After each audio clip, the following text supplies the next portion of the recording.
It is the duty of the free man to resist tyranny at every turn. Every man will either watch his freedom stripped away or take action to protect what he loves. Introducing the A3, the newest revolutionary body armor from Armored Republic. The A3 is the new standard for lightweight multi-hit body armor. A3 plates are incredibly light at 4.6 pounds. The patented design captures fragmentation while remaining multi-hit capable. The A3 will stop up to M80 ball, yet comes in at only 0.7 inches thick. The A3 is the thinnest NIJ.06 compliant or certified composite standalone plate that includes the drop test.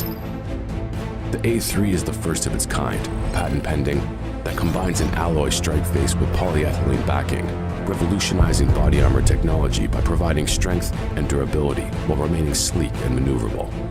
The A3 is the new standard in lightweight body armor. The fight against tyranny just got stronger.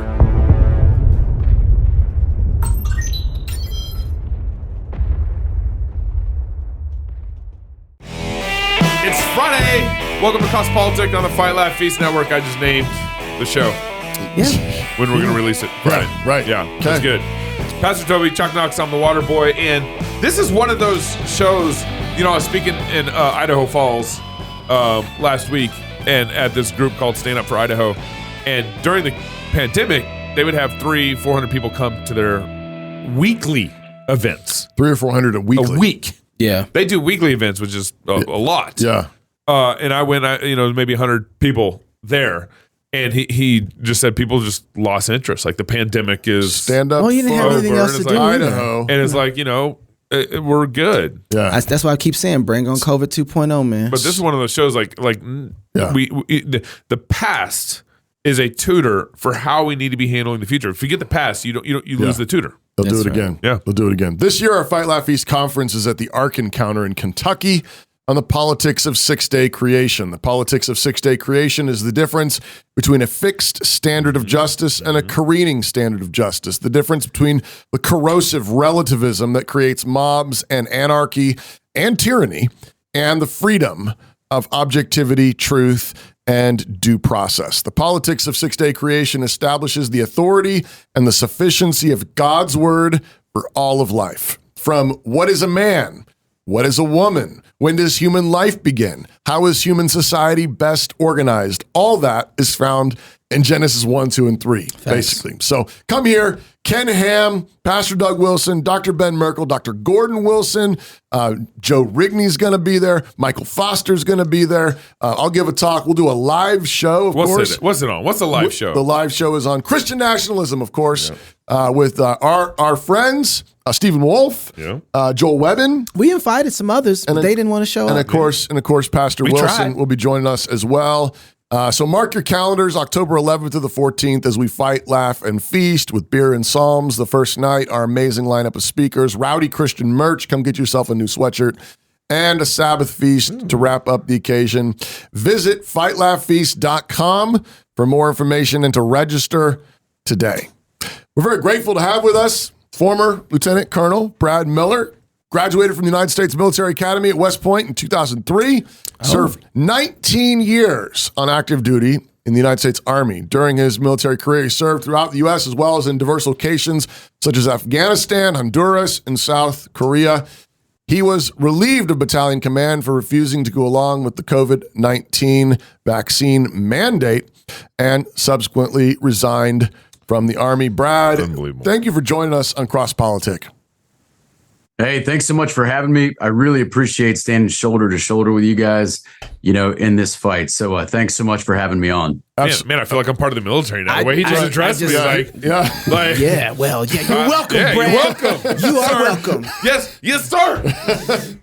Brad, 19. I mean, you were almost at a 20-year mark, which is pretty significant in the military. What makes you resign from your position just shy of your 20-year mark? Yeah. So for those who may not be aware, the reason that the 20-year mark is so significant is because at 20 years of service, that's when you qualify for your retirement position. So, your retirement pension. So it is a big deal, right? Wow. So when the last day that I left the Army, I left with 19 years, 3 months, and 15 days of service. So about 8.5 months shy of the 20-year mark. So to answer your question, clearly not a decision that I took lightly. I mean, I knew exactly what I was doing. And the reason that I did it was because I felt at that moment that I just could not continue to put on the uniform. Not because I have anything against the Army per se, not because I have anything against military service per se, but actually because I found myself in a situation where, and I know this is going to sound paradoxical, but in order for me to maintain my oath that I took to the Constitution, I could not do that by remaining in the military. I was going to have to leave the military in order to actually maintain my oath. So again, not a decision that I took lightly. I knew exactly what I was doing. I knew exactly what I would be giving up, but I just felt like I'm not going to be able to put the uniform every day and look myself in the mirror and feel like I am actually doing what's right for the American people, my relationship to God. So it is what it is. Sometimes in this life, we have to make sacrifices for what we feel is right. And the decision that I made was to walk away. Well, so press that into the corner. I mean, explain. So what is it about that oath and what is it about putting on that thank you. uniform? Connect those dots for us. Okay. So in the military, your number one responsibility is, particularly as an officer, right? And where you will have subordinates under you. And I was a battalion commander. So and in the Army, being a commander is a significant amount of responsibility. I mean, the military is run by commanders. Okay. When you're a commander, you're responsible for everything your unit does or fails to do. You're the commander in the good times. You're the commander in the bad times. You're the face of the unit when things go well. You're the face of the unit when things go poorly. And I took that responsibility very seriously. So for me, the oath that I took to the Constitution means that I believe in the principles upon which the Republic was founded.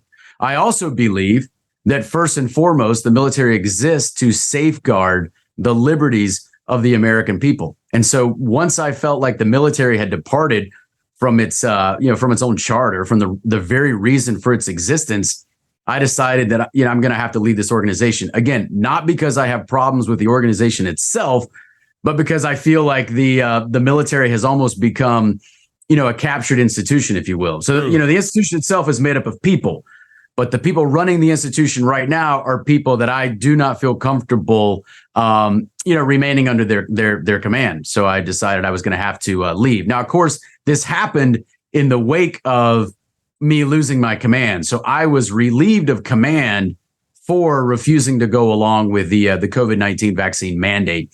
And then a couple of months later, once I realized, the military was not going to come to its senses, that's when I resigned.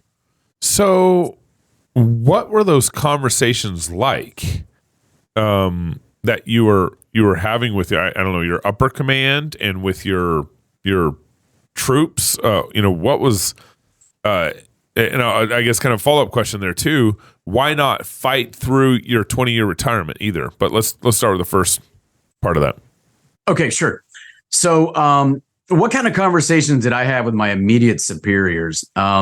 So my immediate superior, I was a battalion commander. That means that my direct boss is the brigade commander. I was a lieutenant colonel. He was a full colonel. You got a couple of battalions that are in a brigade. And then my boss above him would have been the division commander. So I was a battalion commander in the 101st Airborne Division. So that means that my boss 2 levels up was the division commander. So the commander of the entire 101st Airborne Division. So, very historic unit with just, an incredible legacy. But when I would have conversations with these 2 immediate superiors, I mean, they were cordial conversations, but we found ourselves as, gentlemen, officers that were on opposite sides of an issue. To set the timeline, because this might make this might paint a clearer picture of exactly what happened. So I took command of my battalion in June of 2021. The COVID-19 vaccine mandate was implemented 2 months later in August of 2021. Yeah. And I was relieved in October of 2021. So I was only in command for about 4.5 months of what should have been a 2-year position. So, of course, I was very upfront with my superiors. I told them just before the vaccine mandate was implemented, I told them as soon as I took command, I know the writing is on the wall. I know this thing will become mandatory. I'm not going to go along with it because I personally am not going to take it.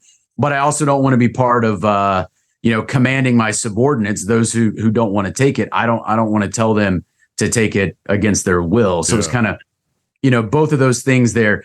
Now, to answer the other part of your question, here's why I took the route to resign. Because another question kind of wrapped up in this is, did I submit a religious exemption request like a lot of people did? Now, they were almost all denied, but a lot of people went that route. I did not. And the reason I did not is not because I did not have religious objections to the mandate. I did and do. But for me, and this is just my own personal stance on this, I felt that by submitting for a religious exemption request, first of all, I would be requesting an exemption for myself, but by virtue of my position in command, even if my exemption requests were approved, I would still find myself having to order all my subordinates to take it potentially against their will. I didn't want to do that. Right. And that's assuming that mine would have even been approved, which it likely would not have. But the other reason is, in my mind, if I submit this religious exemption request, it's almost as if my religious objection is to, the production or the research or the development that went into the creation of the injections. A lot of people talk about the fetal cell lines. So I do have a problem with that. Don't get me wrong. But my problems don't begin and end there. I thought this whole thing was sinister from the beginning. I was not willing to concede these shots are necessary, that they're safe, that they're effective. So for me, it wasn't just a question about how they might have been produced. It was a question as to how we even got here for the creation of these shots in the first place and kind of the narrative that we had been sold from the beginning. So I wasn't going to concede any of those points. So I was a hard refusal. And then, it ends with me resigning. That's kind of how we got to that point. What about Gabe's? I think one of the follow-up question was, why not try to fight through to your 20-year mark? Retirement. Yeah, I thought about it. And potentially I could have even stalled for a couple of months to be able to do that. The easiest way for me to have done that would have been to submit a religious exemption request, which I wasn't going to do. But still, I could have potentially stalled. But the Army, at least what they said was they had put out a hard line.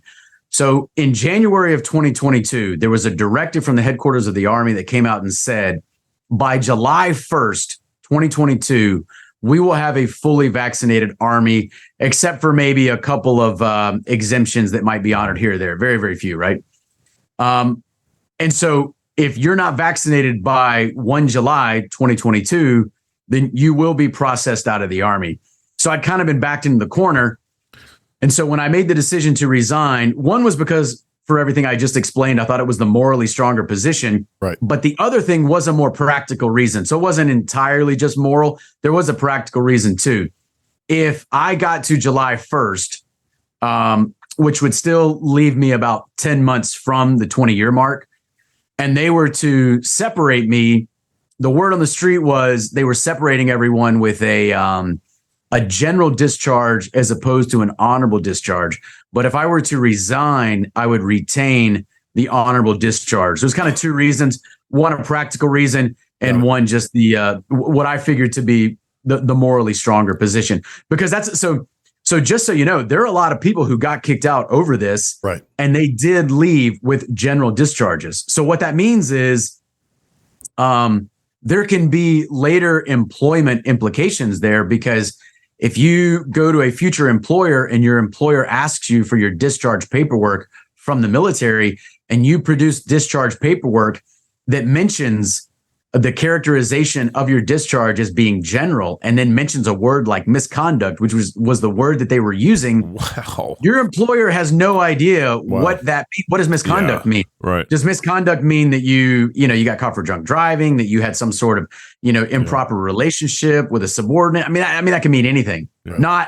Not a disagreement over a medical decision about what to do with your body. Yeah, but so those, words have meanings. And when you use a word that has a lot of weight behind it, such as misconduct, and you put that on someone's discharge paperwork, that's going to come with future employment implications. And there are individuals right now that are in that situation because they were forced out by the military.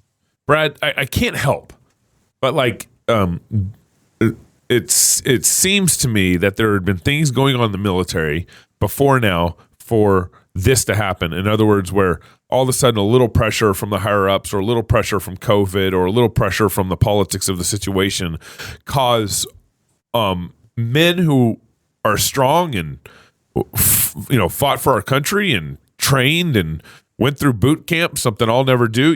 Went through and were strong men, but all of a sudden kind of buckle under this mandate and kind of cultural political situation. What was going on in the military before now for this to happen? Yeah, I mean, it's crazy. I mean, if we rewind the clock 3.5 years, I mean, it's just incredible what has happened over the last couple of years, especially in the military. So 2 things I would say specifically, right? So number one, if the military has always been a highly respected institution with the American public, that has changed. Over the last couple of years, that has changed.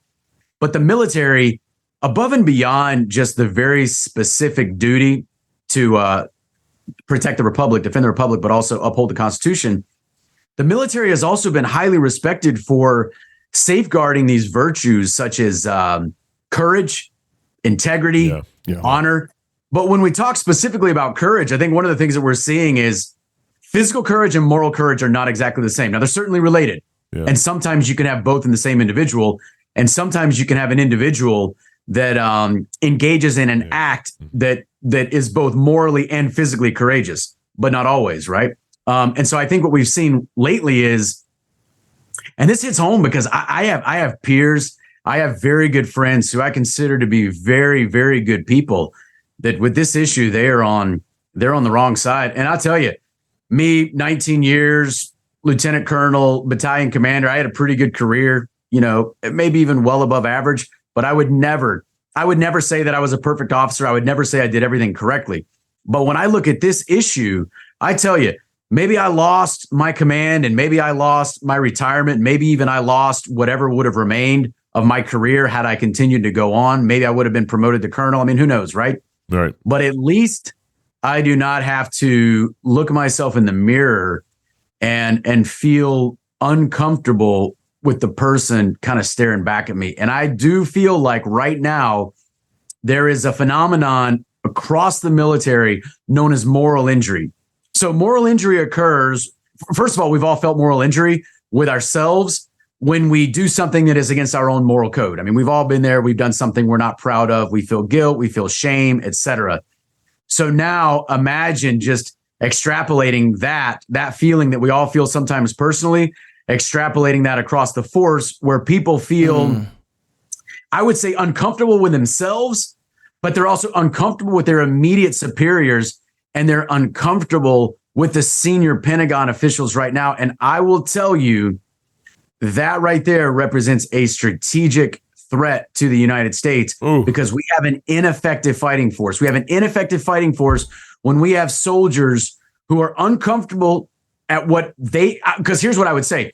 You have individuals out there who are both victims of moral injury and they're perpetrators of moral injury at the same time. How does that happen? You have an individual who was uncomfortable with what they were forced to do, but then they also passed on those orders to individuals. And now we have individuals that are starting to come up with injuries. We have individuals who are disgusted with what they were a part of. They've seen injuries that have occurred with people that they ordered to take these injections. People are leaving the military in droves. The military service has often been generational. It's been like a family tradition. Right. You serve because your parents, your grandparents.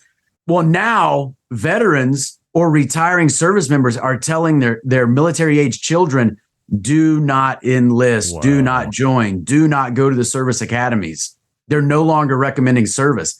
And that represents a huge rift in what military service has meant to this nation for generations. That's part of the question that I had lined up is, you have, I didn't even think about the moral side of this. I was just thinking about the physical side. So you got physical injury, right? Now you have moral injury, and now you have trust issues running all the way through because the guy that I'm looking at is supposed to protect me. I don't know if I can trust him anymore. Right. And that affects your courage. There's no affects your prowess. It affects your your willingness to go risk your life. I know you got an ad you want to read. I got a question I want to ask you, Brad, after Pastor Toby gets done reading this question. Okay. Summer's been great here across Politic. We want you to join us. Besides Vimeo kicking us off. No, it's been great. Hey, I was just going to get to that. Okay. First, all right. First, we're no longer calling it the Fight Laugh Feast Club. It's now called the Fight Laugh Feast Pub, or just the Pub. Second, we're launching a new line of content focused on family entertainment. We will have our new show, This America, and our exciting new Rowdy Christian guides, highlighting the practical guides to fun and godly life. Like we're doing like pipe smoking and smoking brisket. Doing food, smoke, a little bit of all everything. kinds of stuff. Okay. Additionally, we will have the live streaming of our conferences in the pub and all our past conference talks, all bundled within our new polished Fight Laugh Feast app, which is due to drop pretty much any day. I mean, as soon as the App Store gods. The App Store gods, but now we have about 300 videos that have been deleted out of the app because of Vimeo. So we're having to do a bunch We're uploading them, re-uploading them. to our app. So that might flag a problem in the drop of the app. Oh, so we haven't heard back from iTunes or Google. Pray against the Vimeo and App Store demons. We're working on it. And ask God to bless that. But anyways, sign up today if you're not already a member of the pub. Head over to fightlaughfeast.com. Join the pub. That's fightlaughfeast.com. And join the fight for free speech and against censorship and for the truth. So, Brad, is this a global issue with the military of every nation, or is it just America? Because it seems like everybody had to go through COVID. COVID wasn't just something that America went through. Everywhere shut down. Everybody's military was forcing vaccines. Everybody was going through this. So this is not just a America issue, right?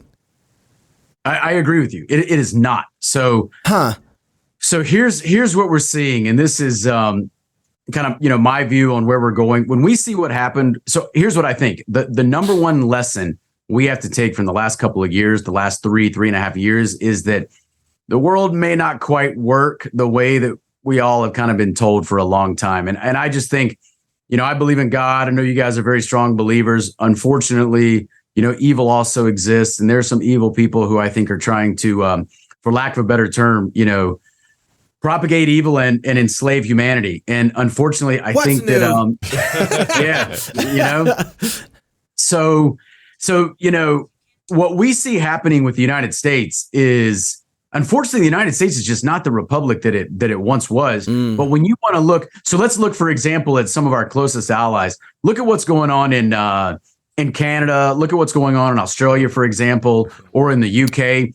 I mean, their militaries are going through similar issues as ours, but also just with the lockdowns and with some of the draconian measures that were put into place during COVID over the last couple of years, New Zealand as well. I mean, they were just as bad, or in some cases worse, than the United States. Right. Now, if we look at other countries, some of the ones that we consider, our rivals or our strategic adversaries, like Russia and China.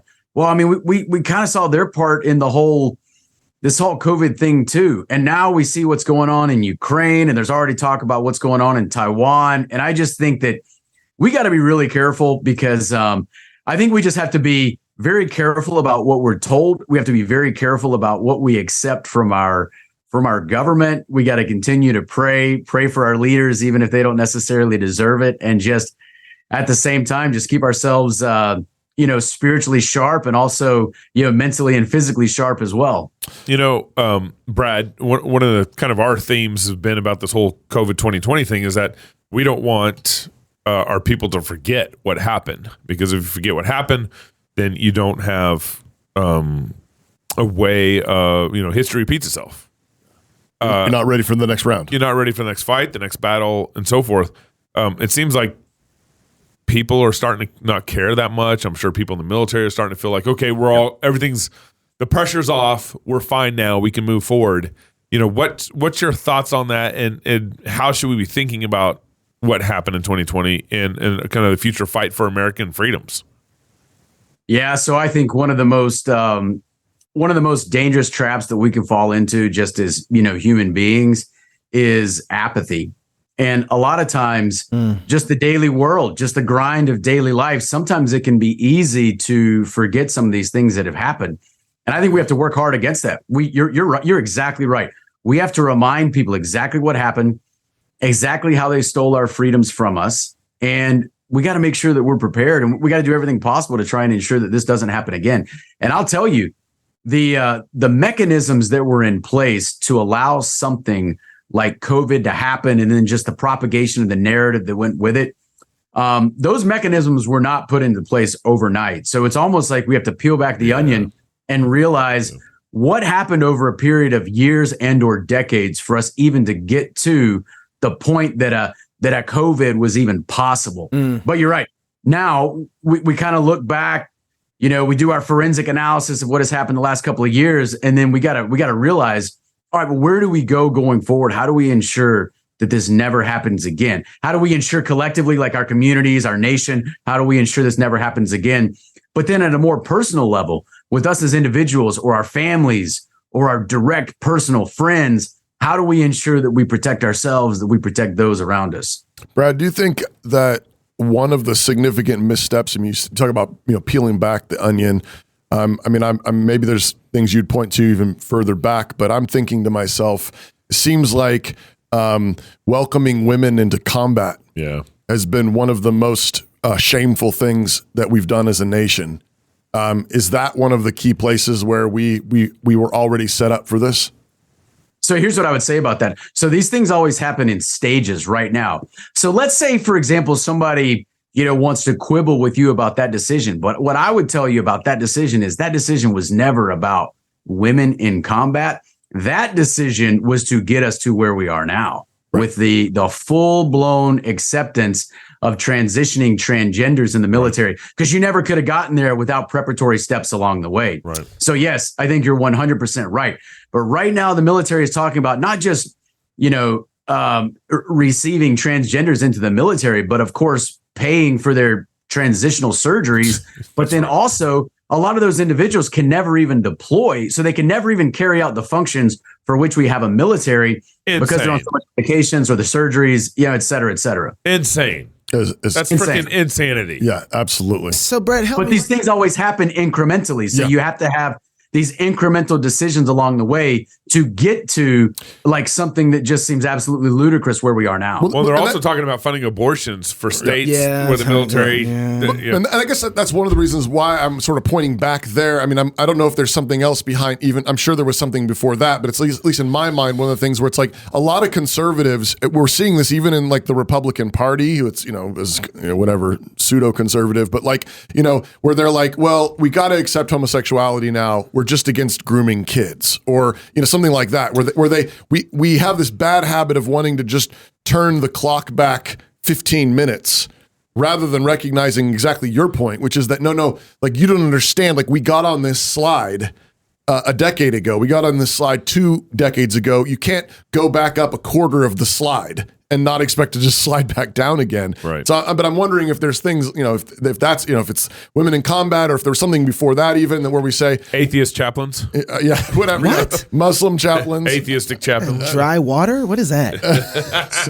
So I think there's a term for this. I mean, this gradualism, is a technique of Fabian socialism where the people are never going to go from A to Z. So you slowly and very incrementally, you put in graduated steps for people to get to where you want them to go right now. And now we just live in this postmodern world where, we're almost, it's almost as if we're fighting against the very fabric of reality, not to mention the ordained and implemented order of God that now we find ourselves just almost trying to fight against. That's right. Nah, incrementalism doesn't work. I know we're almost out of time, but you're gonna take my last question. Go ahead. Well, I actually have I got a couple more. 2 more questions. Yeah. Okay. I know we're out of time. Brad, are you seeing any progress in this fight? Like I don't know how much you're still involved. I know we've talked to other folks in the military, outside of the military,